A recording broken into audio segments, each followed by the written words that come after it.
Elav Jumal, kogu maa ja taeva looja, igatseb sinu ja minuga väga isiklikul pinnal kohtuda.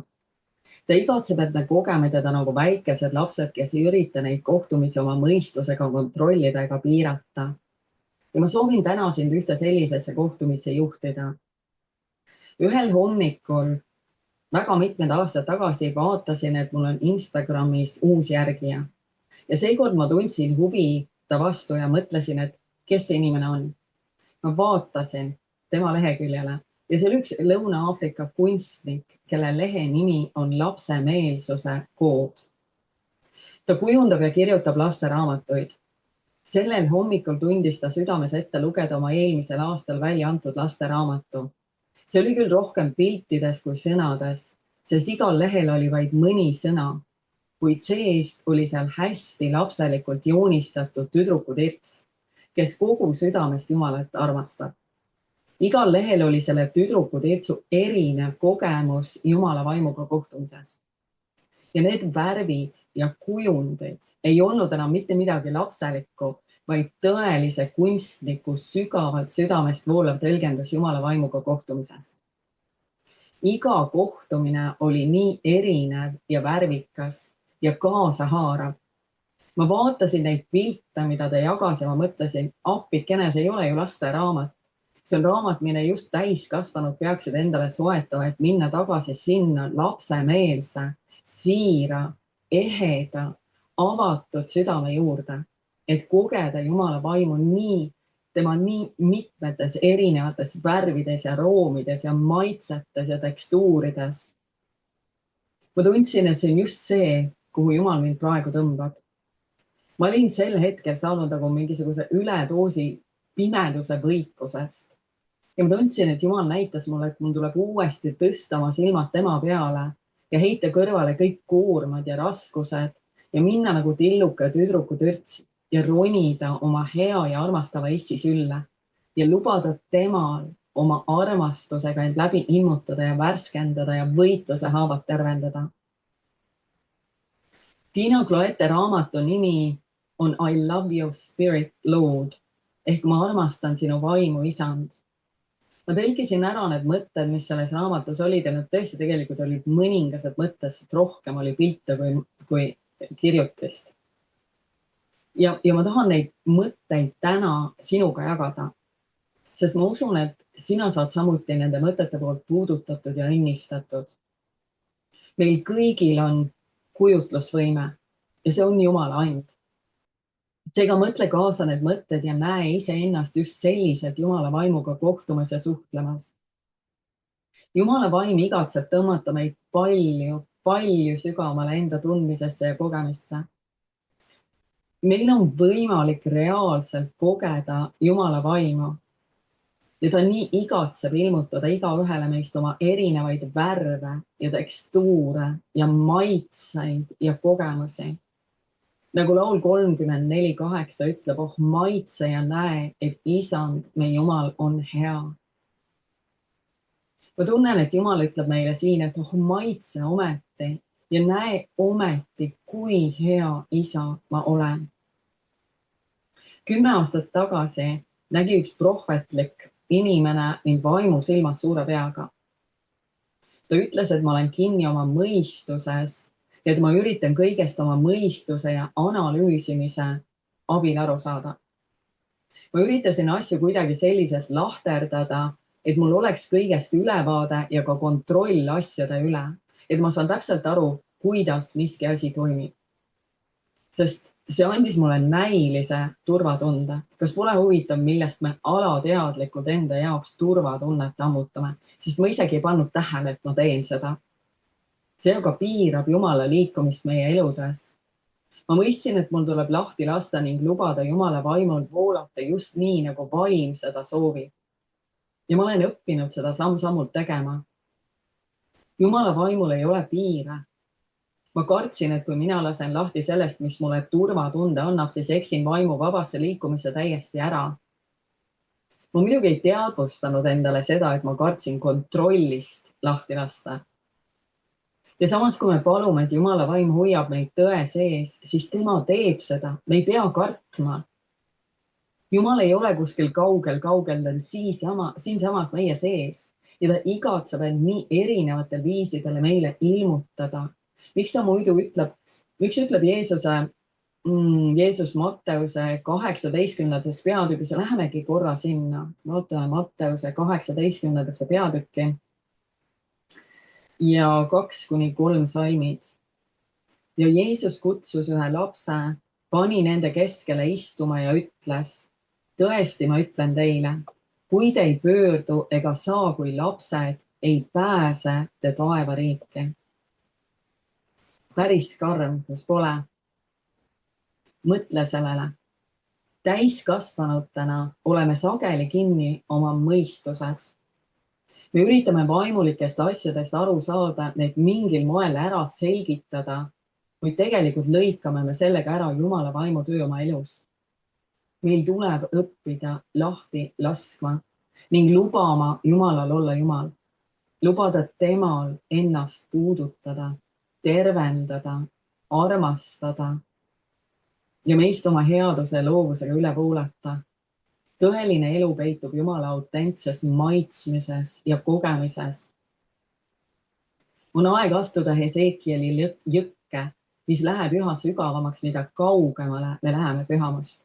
Me oleme pidanud kirjatähte pühamaks, kuid Jumal on nii palju suurem. Ta meelitab meid sügavamale oma südamesse. Tema südant tõeliselt kogema. Ja me vajame tema armastust isiklikult kogeda ja seda üha uute ja uute lainetena, sest see elustab meid selles kuivas ja külmas ja kalgis maailmas. Ja ma tahan lugeda Efeslaste 3. peatükist ja 19. salmist Piibli laiendatud tõlkes, mis on ülimalt võimas kirjakoht, mis ütleb, et sa võiksid tõeliselt tunda praktiliselt isikliku kogemuse kaudu Kristuse armastust, mis ületab kaugelt tühipaljad teadmise, millest puudub kogemus. Et sa võiksid olla läbi terve oma olemuse täidetud kogu Jumala täiusega. Et sul võiks olla jumaliku kohalolu kõige rikkalikum mõõt. Ja te võiksite saada ihuks, mis on täielikult täidetud Jumalaga ja tema poolt üle ujutatud. Loen selle uuesti, see on niivõrd võimas. Et sa võiksid tõeliselt tunda praktiliselt isikliku kogemuse kaudu Kristuse armastust. Jumala sõna ütleb, et meil tuleb tunda isikliku kogemuse kaudu Kristuse armastust. Nii paljud neist teavad oma mõistuses, et Jumal armastab meid. Kui paljud me oleme täiesti kindlad ja turvalised oma südames. Ja meie taevane isa armastab meid just sellisena, kus me oleme. Just sellisena, millised me oleme just sellises paigas, kus me praegu oleme. Seega, et me võiksime tõeliselt tunda praktiliselt isikliku kogemuse kaudu Kristuse armastust, mis ületab kaugelt tühipalja teadmise, millest puudub kogemus. Mis ületab kaugelt tühipalja teadmise, millest puudub kogemus. Et sa võiksid olla läbi terve oma olemuse täidetud kogu Jumala täiusega. Et sul võiks olla jumaliku kohalolu kõige rikkalikum mõõt ja te võiksite saada ihuks, mis on täielikult täidetud Jumalaga ja tema poolt üle ujutatud. See on nii võimas.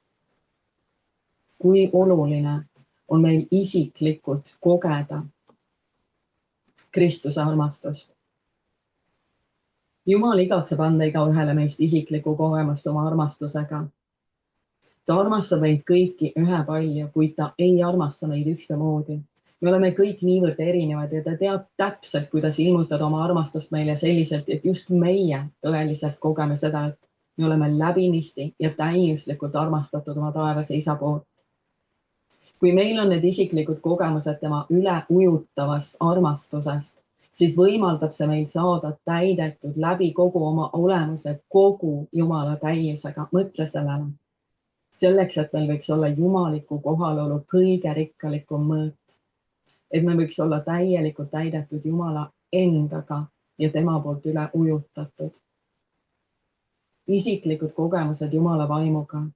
See on koht, kuhu ta meid praegu kutsub, välja oma piiratud inimlikust arusaamisest, pannes maha oma koormad ja raskused ja hirmud ja mured ja ärevused ja jättes need isa kätte nagu tillukesed lapsed, kes lubavad täiuslikult armastaval taevasel isal need uutesse seiklustesse juhtida, sest see on see, mida ta igatseb teha meie eludes. Tagasi Tiina Kloete raamatu juurde minnes, ma loen ette mõned mõtted ta raamatust. Pane silmad kinni ja mõtle minuga kaasa. Kujuta ennast ette Jumalat sellisel viisil kogemas. Ettekujutus on tohutult võimas. Kui sa kujutad ette, et sa kohtud elava Jumalaga nii imelistel viisidel, siis ei jää see enam vaid ettekujutuseks, vaid see muutub vaimseks reaalsuseks, mille kaudu voolab suurel hulgal Jumala armastust ja tervendavat väge sinu ellu. Me kõik vajame. Me vajame saada tervendatud oma vaimus, hinges, südames, ihus. Jumal ütles Aabramile esimese Mooses raamatu 13. peatükis, et kõik, mida ta oma südame silmadega näeb, selle annab Jumal talle. See kehtib meile ka tänapäeval. Iga tõde, mis muutub ilmutuseks meie südames, saab meie omaks. Ja see muudab meie nähtava reaalsuse.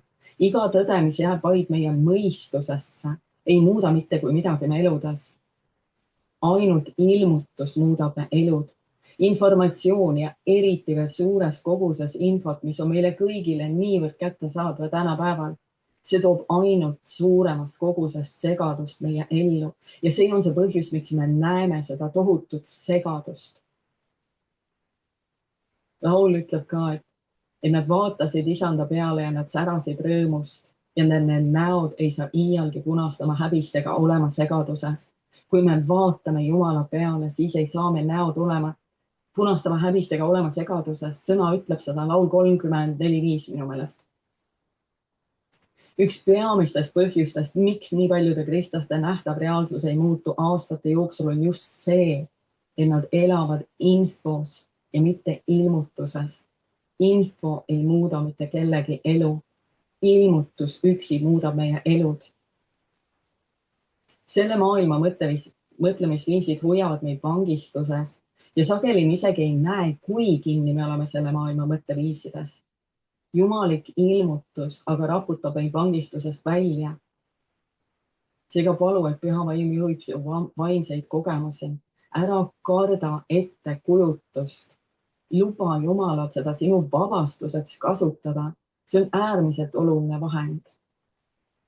Kui ma loen Tiina Kloete mõtteid, siis kujuta ennast ette Jeesusega sellisel viisil kohtumas. Sellel on tohutult vabastav vägi.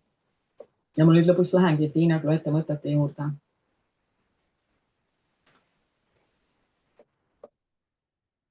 Ja ta kirjeldab Jumala vaimu. Jumala vaim on nagu lilled, mis langevad taevast alla. Jumala vaim on nagu vihm, mis sajab mu peale. Jumala vaim on nagu lehed, mis lendavad minust läbi. Jumala vaim on nagu vikerkaare värvid, mis purskuvad minu üle. Jumala vaim on nagu mooruspuu vili, mis plahvatab mu suus. Jumala vaim on nagu tuul, mis puhub minust läbi ja minu peale. Ma ei suuda eales lõpetada sinu tähistamist, isand. Ma olen vaimustuses sinu armastusest. Sinu hurmav aroom tõstab mind kõrgustesse. Ma mängin su auhiilgusega kogu päeva, o isand. Sinu vaim lõhnab nagu sidruniõied talvisel ajal. Sinust voolavad välja rõõmurullid, mis hoiavad vaenlase minust kaugel. Isa, sa mähid mind oma armastuse paljudesse tekkidesse. Isa, sinu armastus on igavene. Ma ei pea eales jätma hüvasti. Kas pole imeline? Nii imelised Jumala vaimu poolt inspireeritud mõtted mõtted. Ma kuulsin hiljuti ühte jumala meest ütlemas midagi, mis läheb nii täppi minu meelest. Ta ütles, et tal on nii raske rääkida valgetele inimestele, kes omavad nii tohutut kontrolli, kes hoiavad ennast kogu see kontrolli all, mõeldes, et mida muidu see või teine minust mõtleb. Aga et tal on niivõrd palju lihtsam teenida hispaanlasi või aafriklasi, sest nemad lubavad Jumala vaimul liikuda.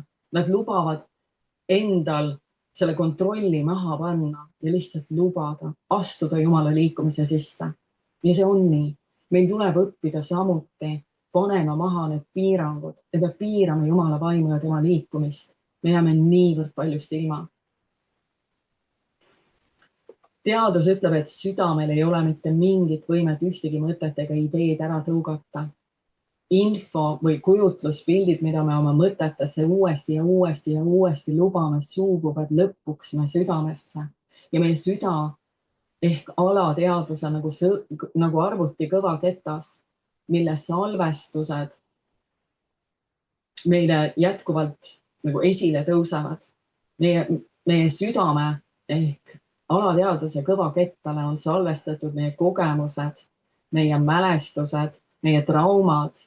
Ja see on see, mille pärast meil tuleb need salvestused nagu üle salvestada tõega, selleks, et tõde hakkaks kujundama meie elusid ja mitte need valed, mida me senini oleme kuulanud. Südamesse juurdunud info kujundab mõtlemise ja suhtumise nii iseenda kui ümbritseva suhtes. Seepärast on sõna otseses mõttes eluliselt oluline panna tähele seda, kuhu me mõtted libisevad, et me saaksime oma mõtted alati tõele tagasi suunata, sest ainult tõel on võime meid vabaks teha. Ja kui mingi negatiivne mõte on kerkimas üles meie alateadvusest, siis tuleb meil õppida seda tähele panema.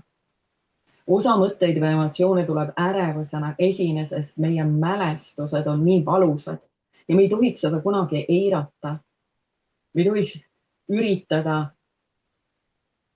midagi muud teha sel ajal, kui tulevad mingid ärevad või hirmuvõtted tõusevad esile. Me peaksime koheselt minema nendega Jumala ette ja küsima, et Jumal, kust need tulevad, näita, kus on selle juur. Meil tuleb õppida paluma Jumala vaimu ilmutust sellest, mis toimub. Ärevus ei ole haigus. Ärevus on märguanne Jumalalt, et meil tuleb millegagi tegeleda. Ja tahaks minna korra veel esimese Johannese kirja 3. peatükki.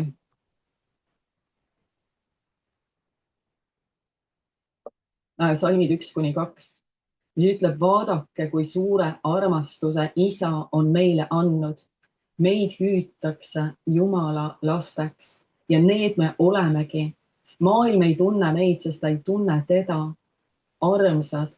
Me oleme nüüd Jumala lapsed ja veel ei ole saanud avalikuks, kes me ükskord oleme. Me teame, et kui tema saab avalikuks, siis me oleme tema sarnased, sest siis me näeme teda nii, nagu ta on. Aga meil on võimalus kogeda elavat Jumalat siin olles, nii nagu ta on, erinevatel viisidel. Ja kui Piibel räägib teda, et me võime teda maitsta, teda haista, teda kogeda nii erinevatel viisidel, et Jumal ei ole väike, ta on nii võimas, ta on nii suur. Piibel räägib väga palju nägemisest ja see nägemine ei ole füüsiliste silmadega nägemine, vaid just oma südame silmadega nägemine. Matteuse 6. peatükk kõneleb silmast kui ihulambist. Kui silm on selge, siis on kogu meie ihu valgust täis, kuid kui me silm on vigane, siis on kogu meie ihu pimedust täis. Ja kui valgus meie sees on pime, kui suur on siis see pimedus? Me ei näe Jumalat oma loomulike silmadega. Järelikult me vajame ettekujutust selleks, et Jumalat kogeda. Kui me kujutame ette, et Jumal on kuri ja karm ja kättemaksuhimuline, siis Jumal ei muutu selliseks, kuid meie muutume selliseks, sest me oleme loodud Jumala näo järele. Me kujuneme just selliseks, millisena meie Jumalat näeme. See on tohutult võimas mõte. Ma ei mäleta, kes seda ütles, aga see kõnetas mind ja see on nii loogiline. Me kujuneme just selliseks, millisena meie Jumalat näeme. Matteuse 6 ütleb, et kui meie silm on selge, siis on kogu me ihu valgust täis. Kuid kui me silm on vigane, ehk me näeme Jumalat moonutatud kujul, siis on kogu me ihu pimedust täis. Sest me mõtlemine mõjutab omakorda meie ihu. Me mõtlemine mõjutab muide iga aatomit ja iga molekuli meie ihus. Kui meie kujutame Jumalat ette karmi ja kurja ja kättemaksu himulisena või kellegina, kes meist eriliselt ei hooli, siis on kogu me ihu kogu aeg pinges. Sest meil tuleb ju kogu aeg pingutada, et üritada meeleheitlikult olla temale meelepärane. Ja see on väga raske ülesanne. Seega muutume me ise närviliseks ja kurjaks teiste suhtes. Ka haigustel on lihtne ligipääs me ihule. Matteuse 6 ütleb, et kui valgus meie sees on pime, kui suur on siis see pimedus. Pimeduse mõtteviisid tekitavad haiguseid me ihus. Mõtle nendele asjadele. Ja samas ei ütle ma sugugi seda, et Jumala arm on see, mis lubab meil teha, mida me tahame või olla, mida me tahame. Tema arm on nii suur, et ta tõmbab meid endasse. Ja tema seadused on selleks, et hoida meid õigel teel, mitte selleks, et meid piirata, vaid selleks, et hoida meid õigel teel ja selleks, et ta saaks meid õnnistada. Ja ma palvetangi lõpus, ma lihtsalt palvetan, et kui sa ei tunne isa armastust enda vastu, isa, ma palun, et sa puudutad praegu iga kuulajat. Ma palun, et sa puudutad iga kuulajat.